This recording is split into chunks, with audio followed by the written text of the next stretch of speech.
My wife vanished without a word.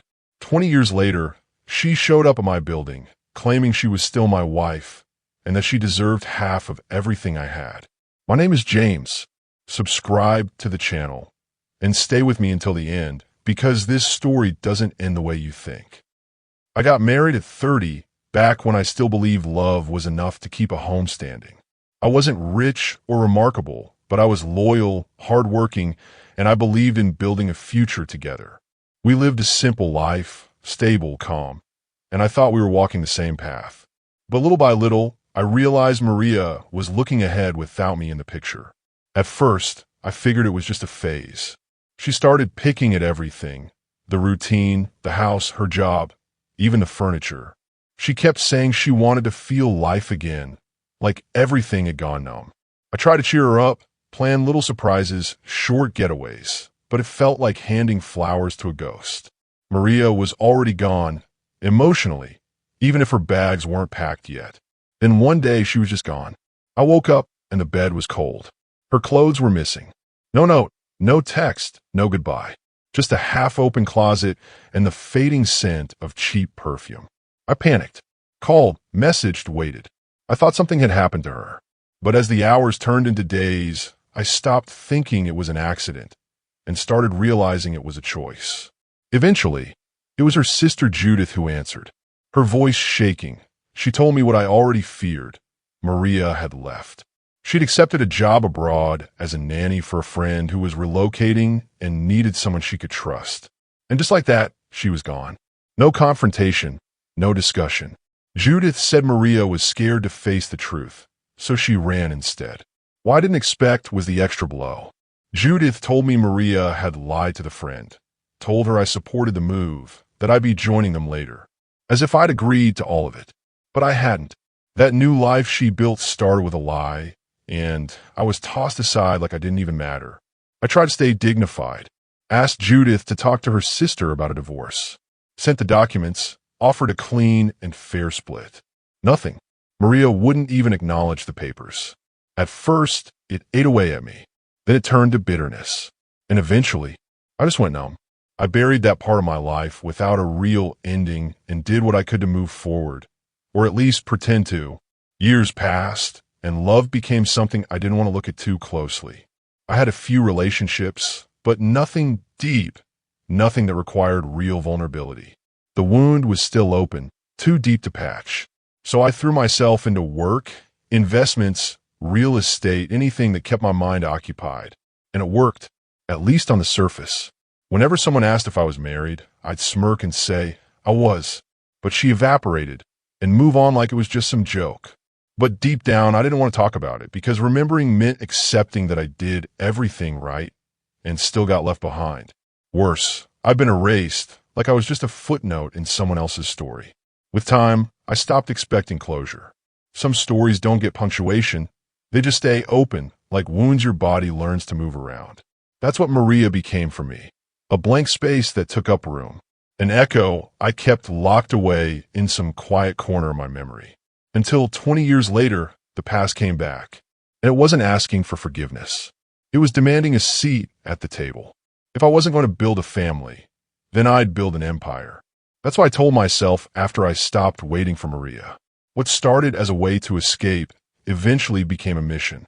I threw myself into work with the kind of intensity that only comes from trying not to feel.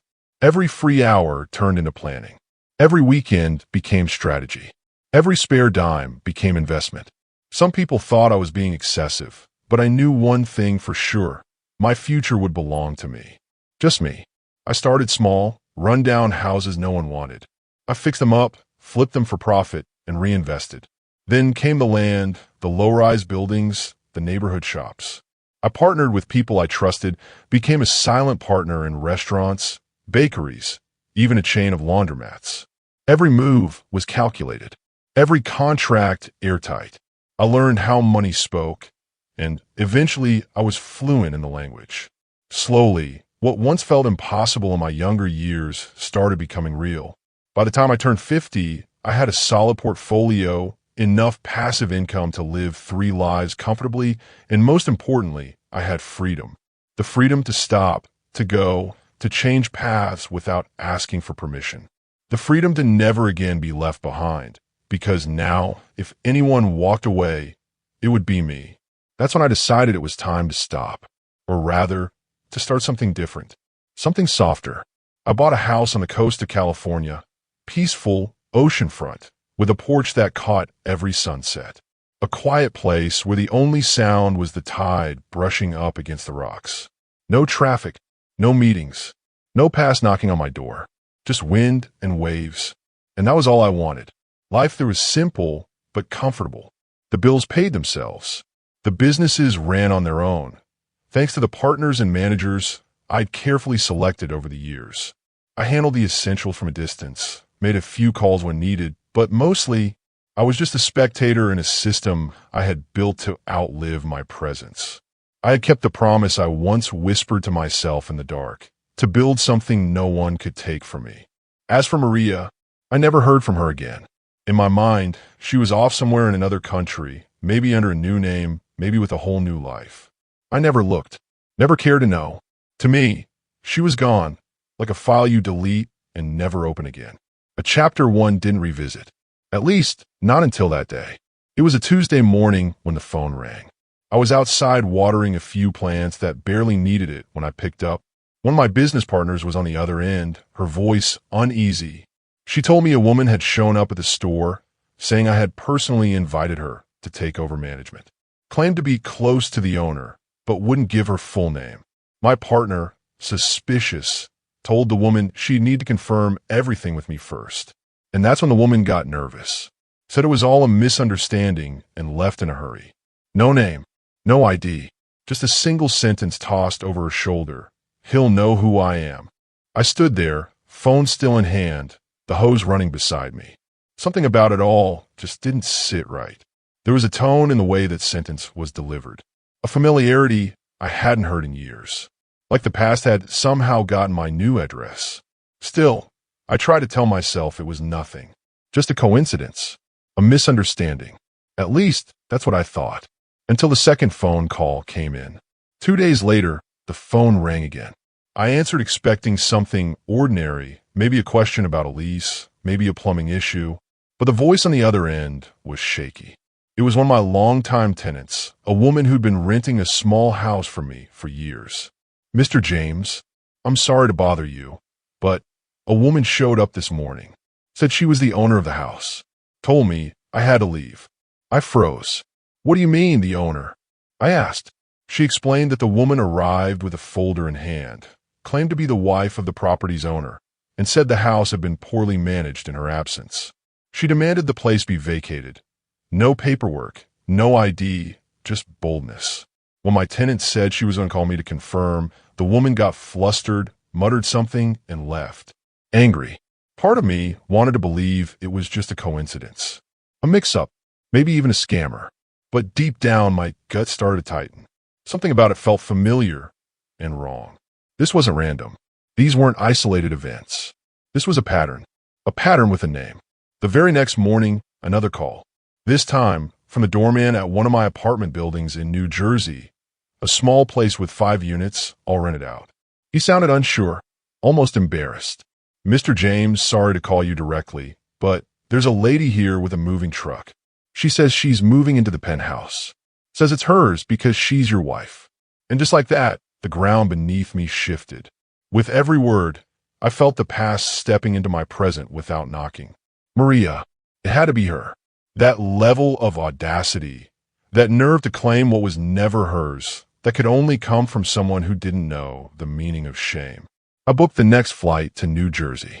I didn't call anyone, didn't ask for advice. I needed to see it with my own eyes. On the way there, I ran through every possibility. Maybe it was a lookalike, some sick joke, or a scam artist who'd done her research. But none of that sat right. I knew. In my gut, I knew. She was back. And not for love. I got to the building mid-afternoon and went straight to the security office. The doorman had already pulled the surveillance footage from the day before. When the screen lit up, my heart stopped. It was her, Maria. 20 years older, sure. A few more lines on her face, but the same walk. The same attitude. The same entitlement. There she was, pointing at the penthouse like she owned it, speaking with the doorman like it was just a technicality. Like 2 decades of silence could be wiped away with one toxic sentence. I'm the wife of the owner. That wasn't a reunion. That was an invasion. I was still standing there in shock, trying to make sense of what I'd just seen when the lobby doors opened behind me. And there she was, in the flesh. Maria, the woman who left without a goodbye. She walked in with that same confident smile, like she'd just come back from a trip to the store. And right behind her, Judith, her sister, eyes cast down, like she wanted the floor to swallow her whole. Maria walked up slowly, like time hadn't passed. She reached out, trying to hug me. James, I'm back. I stepped back, frozen somewhere between disbelief and rage. She acted like nothing had happened, like the last 20 years didn't count, like I was supposed to just accept it, because she said so. And in that moment, watching her stand there like she still had a place in my life, I finally saw it clearly. She hadn't come back for me. She came back for something far uglier. She came back for what I had. Judith spoke first. Her voice was low, almost apologetic, as she said she'd try to talk Maria out of it, that she knew how ridiculous the whole thing was, but her sister wouldn't listen. Maria, on the other hand, stood there like she owned the place, arms crossed, eyes scanning the building like it was part of some forgotten inheritance, and then she dropped the bomb.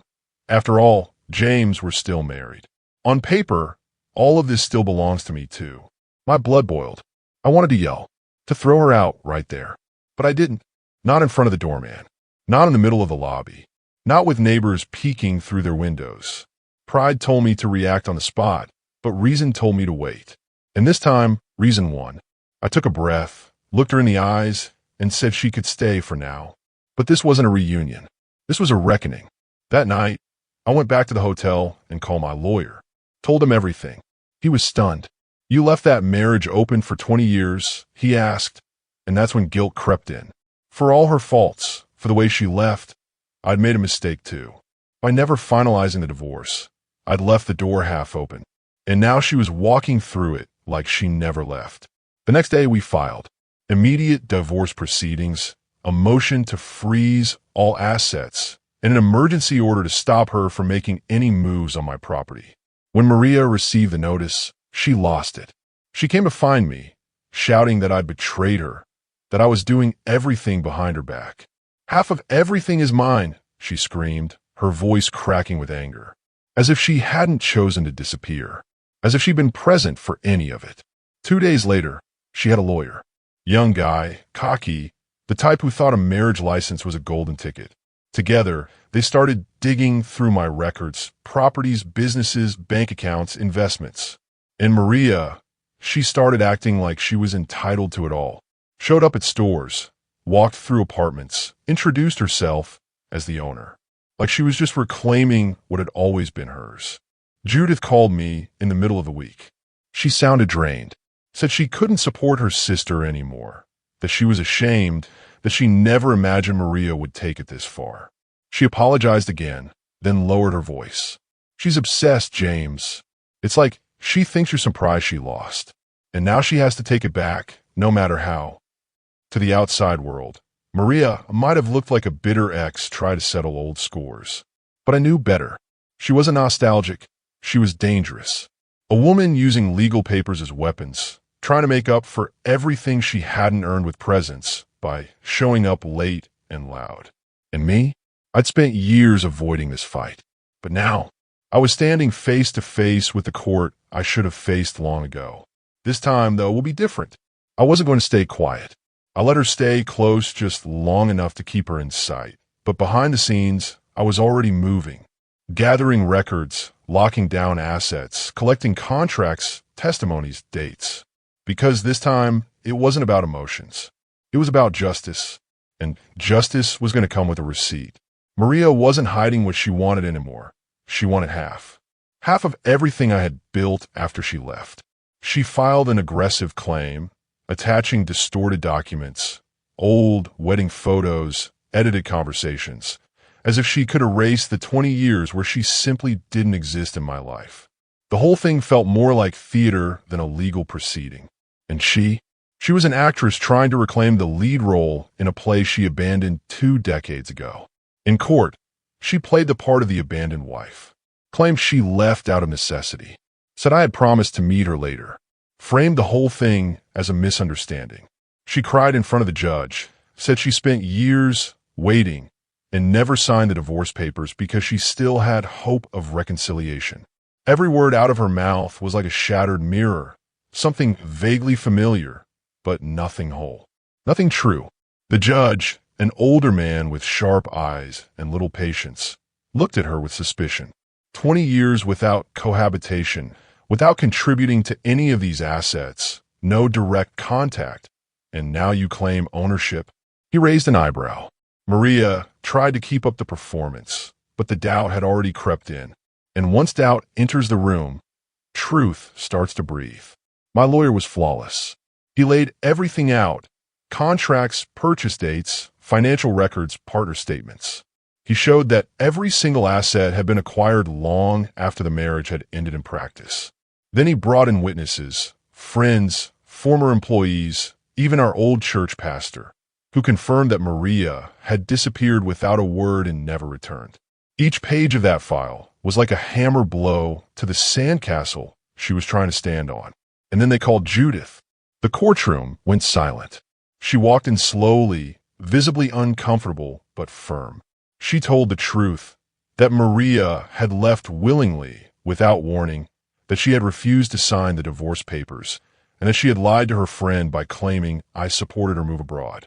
Judith admitted she always felt Maria knew she was wrong, and that's why she avoided the topic for so many years. Her testimony dismantled whatever victim image Maria had tried to create. The judge recessed for 30 minutes. When he returned, there was no doubt left in his voice. Based on the facts presented, the lack of marital cohabitation, and clear abandonment, I rule that Ms. Maria is not entitled to any assets acquired after the separation occurred. He paused. Furthermore, due to the legal costs incurred by the defendant, Ms. Maria will be responsible for covering the opposing counsel's fees. Maria didn't cry. She didn't protest. She just sat there, staring blankly, like the weight of what had happened hadn't quite landed yet. Her lawyer tried to speak, but the judge cut him off with a wave of his hand. She is entitled to nothing. Absolutely nothing. And just like that, what she thought would be a grand return turned to complete ruin. I left the courtroom without looking back. But inside, I knew this wasn't over. Maria was never the type to lose quietly. She may have lost in court, but people like her don't give up after the first failed attempt. Because when someone lives off of entitlement, they always come back for another try. When I watched Maria walk out of that courtroom, I thought it was over. The final scene in a poorly acted play. But I underestimated one thing: her ego. 2 days after the ruling, she showed up at my door in New Jersey. No announcement, no drama, just tears. She wore plain clothes, carried a worn-out bag with old belongings, and had the face of someone finally ready to say sorry. James, I was wrong. Her voice barely broke the air. I ran away. I was a coward. But I thought about you all these years. She looked at me like she was waiting for a hug. I didn't give her one, but I didn't throw her out either. I let her in, maybe out of curiosity, maybe to understand the game, maybe for something I couldn't quite name at the time. She walked straight into the kitchen like she still knew every inch of the place. Opened drawers, grabbed pans, chopped vegetables. Said she wanted to make my favorite meal, like she used to. And while stirring the pot, she started reminiscing. Remember when you burned the roast and we had to order pizza? Remember the trip to Vermont? The song from our first dance? I just stood there listening, silent. Sometimes I'd mumble other times I just watched. She looked sincere, like someone genuinely trying to rewind the clock. And maybe to an outsider, it would have looked like I was softening. Like, after everything, my heart might still be reachable. That some old flame might reignite. But what nobody knew, not yet, was that this dinner was the final move on my board. That night, Judith called. Her voice was quiet, tense. James, Maria's faking. She told me everything. Said if she could get you emotional, maybe you'd be willing to negotiate. She still thinks you're soft, that you'll fall for it. I listened without saying a word. Then I gave Judith an answer she wasn't expecting. I know. I knew from the moment she touched that saucepan. I hung up, and I smiled to myself, because what Maria didn't know was that from the second she stepped into my home, I'd been recording everything. Every word, every veiled offer, every attempt to blur the lines between past and present. The next morning, I handed everything to my lawyer. The motion was filed that same day. A restraining order request, citing invasion of privacy, emotional manipulation, and repeated psychological harassment. The judge didn't hesitate. In light of the previous ruling and the events submitted, Ms. Maria is hereby prohibited from approaching Mr. James within 300 meters. Any violation will result in immediate arrest. When Maria received the order, she came to my gate one last time. She didn't come in, just stood there, staring, with the look of someone who realized, far too late, that the game was over. And this time, the one holding the trophy in silence was me. Even after the restraining order and the court ruling, Maria still tried to come back. She showed up at the building again, walked up to the gate, and told the doorman she just wanted to talk, that it was all a misunderstanding. But this time, he followed the new protocol. He called my lawyer immediately, and when she realized the police could be involved, she backed off, just like she always did when she wasn't the one in control. Then came the messages. Long, confusing, full of emotional bait. You still love me, you're just hurt. We were happy once, James. That has to mean something. It doesn't have to be like before. Just don't erase me from your life. I read every one of them, quietly. No anger, no rush. But I didn't reply. At that point, silence was the loudest answer I could give. The following week, I went to the building with my lawyer. We changed the locks on the penthouse, on the internal doors, and on the gates. We updated the legal records and made the dissolution of the marriage official in every public registry. There was nothing left between Maria and me. Not in paper, not in promise, not in any pending matter. That woman was now just part of a closed file. It's strange how quickly people's attitudes shifted. Neighbors who had once seemed confused or hesitant now greeted me with respect. One guy, who thought Maria really was my wife, actually apologized for believing her. A sweet old lady from the floor below hugged me and said, "It's good to see a man who doesn't fall for emotional blackmail." For the first time in years, I felt respected for holding my ground. Maria vanished completely after that day. No more attempts, no more scenes. Just silence. As if once she realized I was truly out of reach, the game stopped being fun. Because her version of love, if you could call it that, was never about me. It was about control, about convenience, about the comfort I represented, not the person I was. I went back to California with a different kind of quiet inside me. This time, it wasn't the silence of abandonment or grief. It was the kind that comes from closure, from knowing the cycle had ended, not because I forgot, but because I had finally found justice. Sitting back on my porch with the ocean in front of me and the wind brushing past like an old friend, I realized something I'd ignored for too long. Sometimes, real love begins when you learn to say no. No to the past. No to manipulation. No to those who only return to take what you built. And that night, as the sun dipped below the horizon and the sky turned gold, I didn't feel longing. I felt peace. The letter arrived on a clear morning. No return address, but I'd recognize that handwriting anywhere. It was Maria's. The strokes were still neat, still deliberate, but slower now, almost hesitant, like the pride had faded. I opened it carefully, the way you'd disarm something fragile but dangerous. Inside, just 3 short paragraphs, written without embellishment. She said she was leaving the country again, that she understood there was nothing left to reclaim, that she was letting go, not just of the hope of reconciliation, but of the documents, the demands, the fantasies. She ended it with a plain, "I'm sorry," no period. Like she was still leaving the door, cracked open out of habit. But I didn't step through. I didn't respond. A few days later, Judith sent me a message. Honest. Heavy. She said she felt guilty for helping cover up her sister's disappearance all those years ago. That she never had the courage to tell me the full story or to confront Maria. But now she felt relief. Maybe it's not my place to say this, James, but you deserved better from the start. And now you finally have it." I read her message slowly, and I replied with something I didn't know I was capable of feeling until that moment. "I don't hold a grudge, Judith, but I don't forget either. I've just learned to leave everything where it belongs." She thanked me, and that was it. No drama, no wait, just a quiet closure, like the past was finally accepting its defeat. Meanwhile, life went on. My businesses kept running smoothly. Rent came in on time. My partners handled operations without needing much from me. My income grew quietly in the background.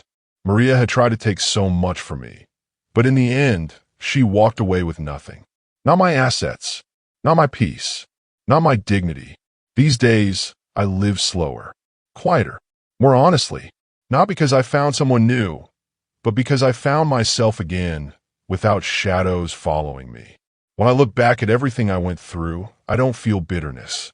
Just this strange calm that comes from knowing I walked through a war I never asked for and somehow came out whole. Because what I have now isn't just money, it's peace.